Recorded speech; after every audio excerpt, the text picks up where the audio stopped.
Well, across Texas, the state is celebrating a major milestone by reaching more than 8 million organ donors on the Texas registry.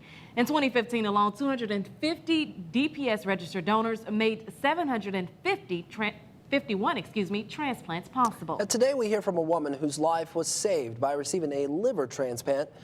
Shada Nazifpour has her story.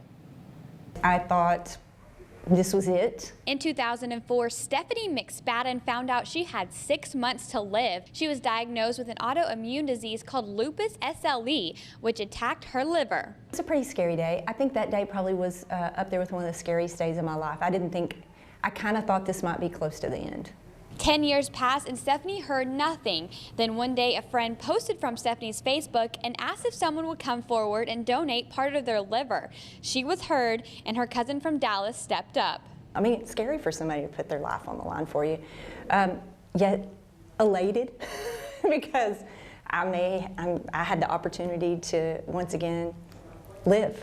There are 123,000 people across the United States who are on the transplant list, and 81 of those people will receive a transplant every day. Unfortunately, there are 22 who will die every day from not receiving a transplant. A situation where something horribly tragic can turn into a real blessing and a positive thing for somebody else.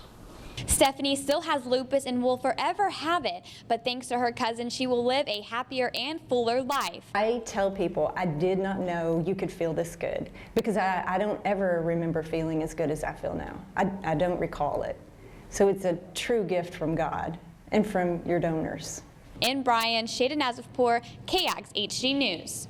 Now, if you would like to become an organ or tissue donor, you can find that link on our website, kagstv.com. All right, we'll be right back after this short break.